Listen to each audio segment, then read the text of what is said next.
What's going on, guys? National Master James Canty III here. Today we're looking at a world champion number 7 here, Vasily Smyslov. This game is actually Mikhail Botvinnik versus Vasily Smyslov in the World Championship 1957. So Smyslov was not talked about a lot, but he is the 7th world champion. He was one of the greatest players of his time, basically, in 1950, around there, 1950s. He was one of the top players in the world. So he's just not talked about a lot. He had a very simplistic way of playing, basically, is what they said.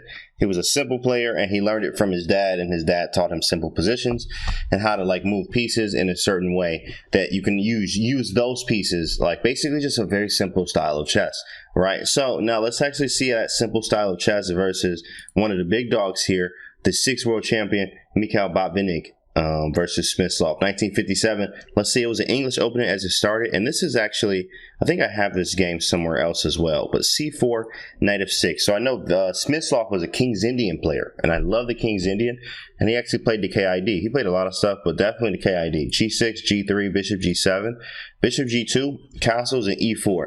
So this one, a lot of times, is very difficult to face, you know, this kind of position if you don't know what you're doing with the black pieces here. You can have many good positions after like D6 and then knight to C6 and A6. That's what I usually play, but this bishop on G2 is a little early. He did play E4. Sometimes they hold the E pawn. So there's like a lot of questions to be answered here, and that's why it's tough sometimes because you can go the wrong way. It says in the 15th game, Botvinnik went, okay, in the 15th game of the 1954 match, Botvinnik went in for the setup with black, and now he does so with white. Wow. So he did the same setup with the black pieces on game 15, right? Against both E7, E5, and C7, C5, he liked to create a pawn wedge on C3, pawn on C3, pawn on D3, pawn on E4, fearing the weakness of the D4 square. Okay. All right, so let's see it. Castles, E4, and then C5. Here, events develop somewhat differently than with the black pawn on E5. I like the C5 move here too as well. You keep the dark square open. You keep the diagonal open, so that's kind of what he's looking at here. C5, it makes sense. You can also play knight C6 to keep control over D4.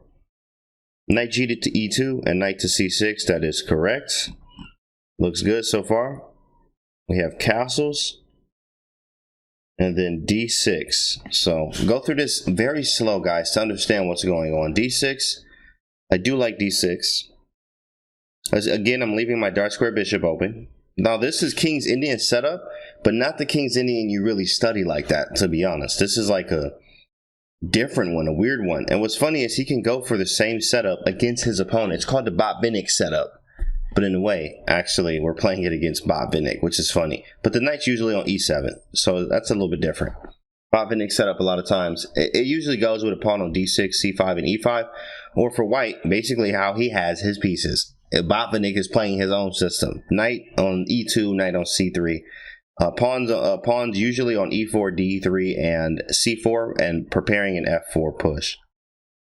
A3, they said D3 was an accurate plan. Oh, it is accurate. I thought it said inaccurate. D3, an accurate plan. Let's actually see what would have happened, because this is a lot. A lot of people want to know this. After 98, 98's an interesting move. What it's doing is opening up the diagonal and at the same time allowing F5 to happen. H3. If bishop E3, knight D4. Okay. H3, knight C7. A3, oh, is he going for E6? Maybe E5, knight E6. So he plays knight E6 first. That's interesting, guys. You really learned something from this, actually.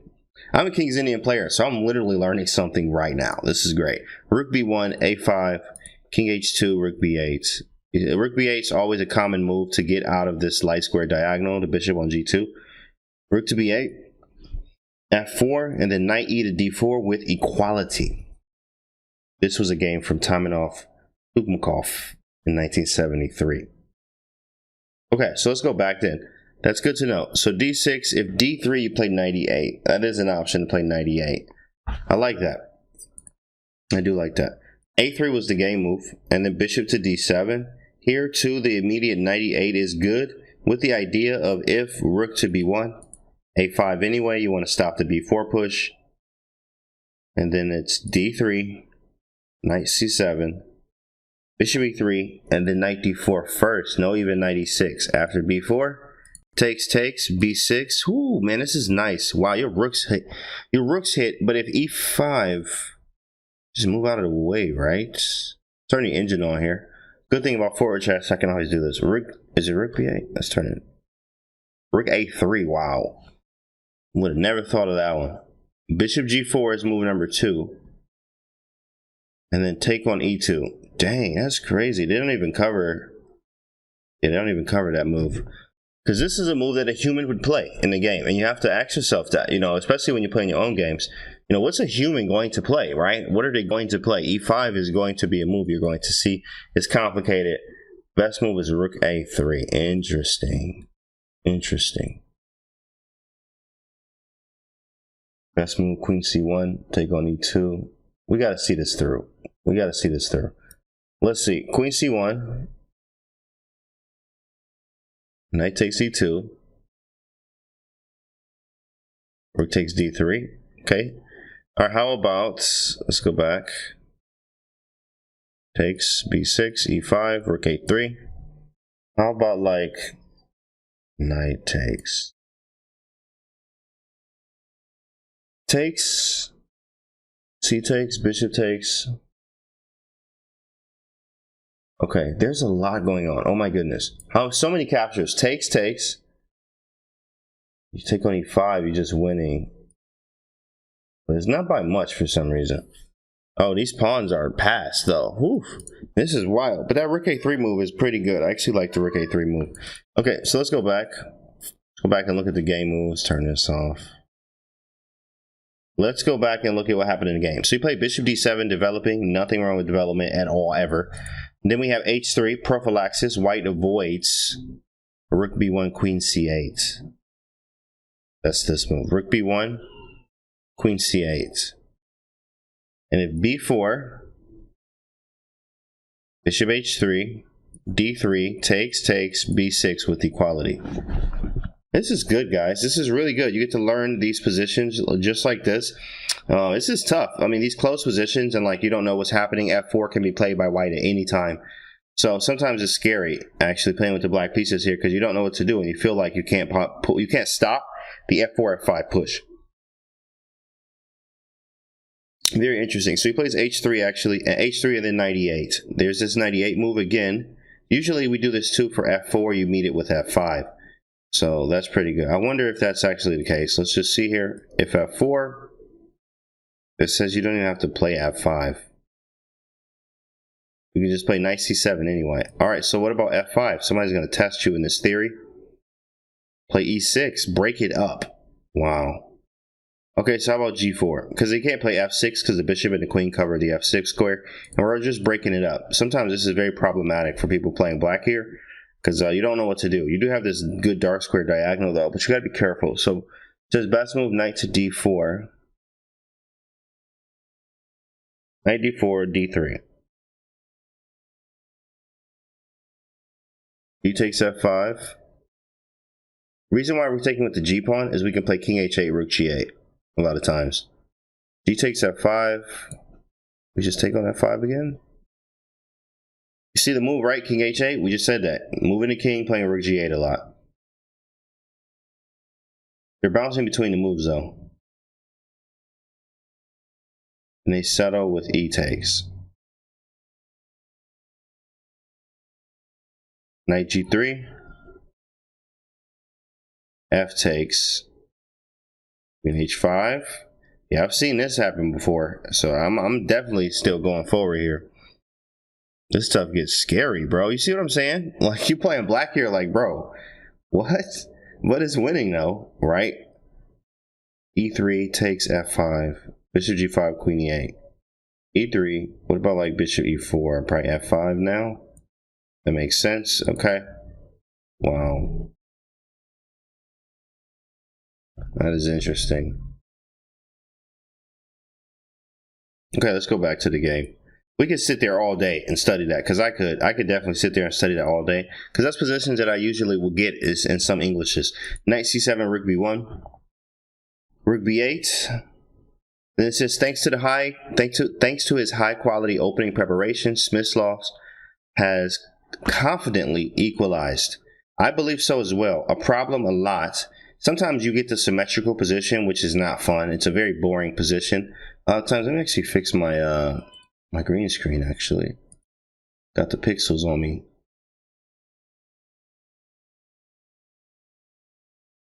I'm gonna fix that for y'all.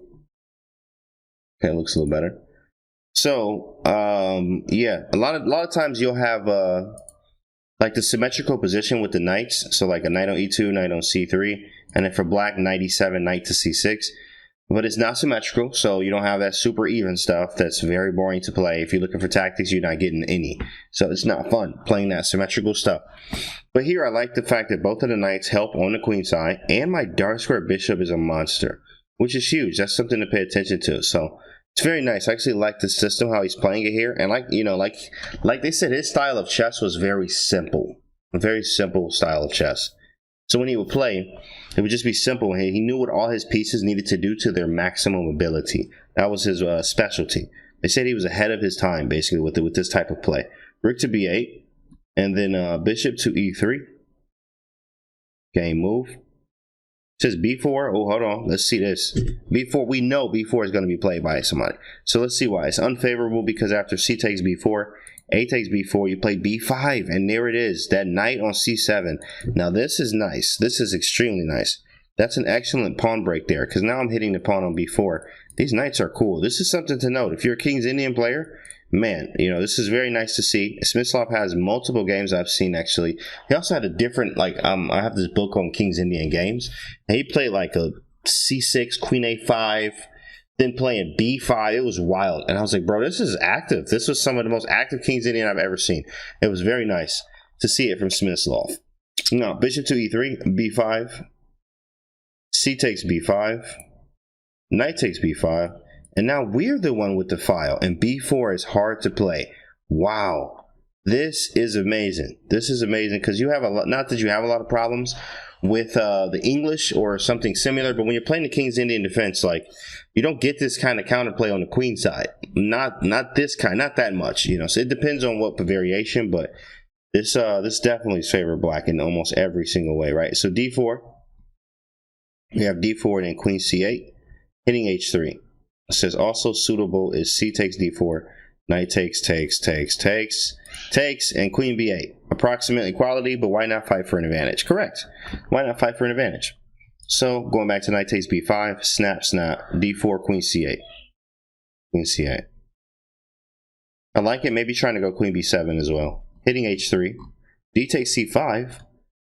It says, as the commentators unanimously pointed out, the opening of the d file is to black's advantage. There was also no sense in d5, because after knight a5, king h2, knight c4, knight to c3, c takes d4.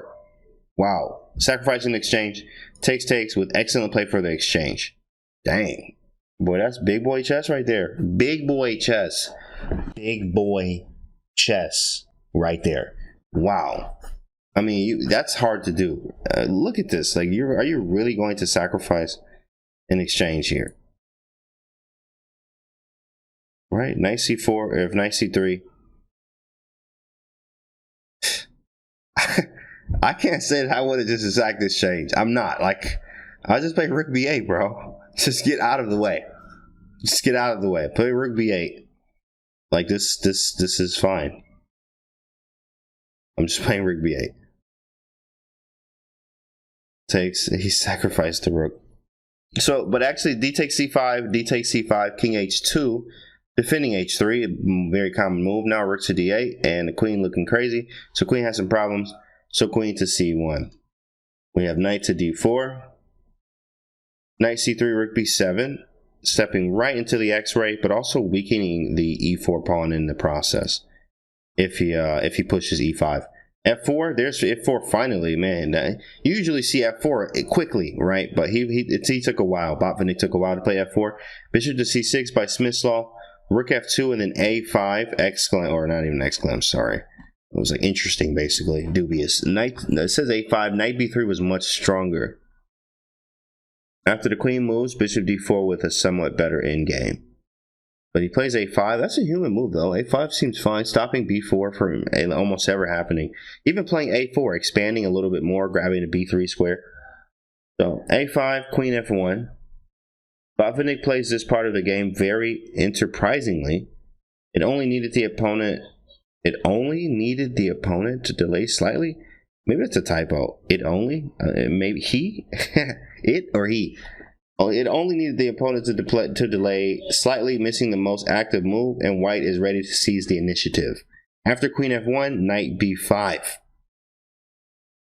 It says then e5. e5, shutting in the g7 bishop from provoking simplification. Very strong. That is right. Our bishop is now Garbo. So we have to play like e6, bishop f8 to ever get it active again. Black still's doing fine.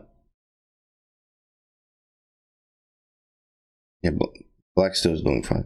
Okay, e5, knight takes c3. Takes, bishop takes g2, rook takes b1, queen takes b1, queen c6. Now we in in-game territory for real, where it feels like white, I mean, not really though.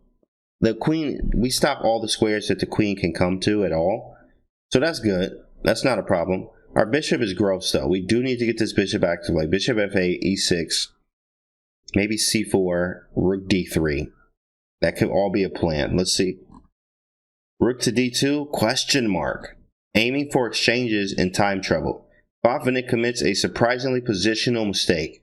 After c4, white would not have been in any danger and would even had slightly better chances since the opponent is left with the chronically weak pawn at c5. Yep, and that's why I already, what did we say? Our plan, bishop f8, e6. Because we got to get the bishop active. You could play f6 though, actually. f6 does break this structure up. And that's what you want to do. So maybe f6 could be a move. Rook to d2, snap, snap, and then he plays c4. Now, by contrast, there's a weakness at c3. That is crazy. Now, in time trouble, time gets us all. That's why you use your clock as a piece as well. The best players do. Bishop to e3. And here's the f6 move. Yeah, I find it right after, right? f6 was just better. f6, a thematic undermining move, activating the bishop on g7. Okay. Bishop to d4, defending. Now, if the pawn is on c5, he wouldn't be able to play bishop d4, obvious reasons. So, a little bit different here. King f7, queen d1. Too passive. It says queen b8 or snap, snap. It says if takes, queen d1 is most probable outcome is a draw. So, after queen b8 or takes, e takes, queen b8. Activating the queen and creating counterplay. Yeah, that's annoying. This is like honestly, that's the best move. Just being annoying, checking, seeing what we can do. What we have to do is the same with our queen here. But again, he was in time trouble. So after king f7, Botvinnik played queen d1. a4 is on the board, locking most of the board down. Now, almost all the white pawns are fixed on dark squares. And what color bishop do we have? A dark square bishop. So after a4, queen e2. Queen d5, king g1. Man, they just giving him question mark after question mark. But it's not really like, man, like this seems fine. Get the king closer to the center, right? Why is this a problem? Bishop f8 now. They put an exclam on that. What's the plan? I guess e6. That's the only reason why you would put the bishop on f8. Are we going to lock it up? f5, then e6? Oh, he probably is. Because we put all our pawns on light squares, and he has a dark square bishop. So f5 would be very strong. So white plays f5. I understand. He's trying to do something, but he's also making counterplay with queen h5. Botvinnik makes a desperate attempt at counterattack in a difficult position. Queen d1, queen b5, defending a4 offer little hope, but queen f2 retain possibilities of resisting. I'll still probably play, I'll still probably play f5, e6. Because then when I get e6 and the a3 pawn is a little bit hanging, and if he goes to defend it, I can maybe jump in. Maybe even try to get to the b3 square. Interesting. f5, f takes e5, takes with check, takes back. Bishop takes e5, and there's the e6 move we were looking for. Queen check, king e8, and not king g8, because queen f6 looks devastating. Almost. No, it's not. We do have a check. It's close, but we have a check. We have a few checks. Queen f6 anyway. Bishop takes a3. Didn't even care about the pawn. Says take it with check and get out the way. King h7. or queen h7 after king d7. Bishop e7, and here the game adjourned. Then it said bishop f6, which was the sealed move. And then white resigned without resuming. Well, wow. White resigned here. So Botvinnik resigned without even resuming the game due to this combination here. Queen c5 check. King g2. a3. So I'm out the queen. Snap, snap. Queen c2, I'm out the way. Trying to stop the queen. It says queen e4, queen c5. If queen e4, we have queen c5. Queen b1, king c8. So he's about the queen. He just resigned in lieu of that. Now, I probably wouldn't have resigned, guys. Just don't resign, right? Like, just play it out, you know. But it is Smyslov, I guess, his world championship. He's like, yeah, you know, let's go to the next one. This one's lost. What happened here, though? Queen to c2, queen c5, g4, queen a5 resigns in the way, basically. Yeah, because if queen a2, queen a4, right? What about here, here, here, here? Yeah, it's no way. It's no, and that's actually check, by the way. I have to take that. I have to take that. Yikes. What a game, guys. That's actually pretty good. Let's actually go through the beginning again. I just want to see the beginning definitely again from the top. Because I'm a King's Indian player, and if you are a KID player, it's very good to see how Smyslov play this. I recommend, actually, I looked at some Smyslov games, and I've seen him do this. And just play very, you know, good, solid, simple chess. That was his style. Castling. He plays c5 instead of d6, which is very common. In a King's Indian, you will go d6. But here, c5 was played because he's taking control of the d4 square, which d6 is really not even necessary yet. You know, c5 will be necessary first, so he doesn't have the big center. Then we play d6. And now after a3, he played bishop d7, right? Yeah, bishop d7. And then it's h3. Yeah, h3, 98. That's a nice move. And swinging that boy around to c7. Roman DJH really has some stuff on that way too as well.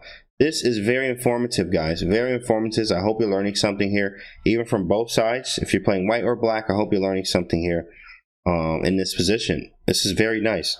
Botvinnik and Smyslov, 7th world champion. They went at it at this game here. Of course, they played many other games, but this one is really, really nice to see. And you can also play rook ba here and play b5.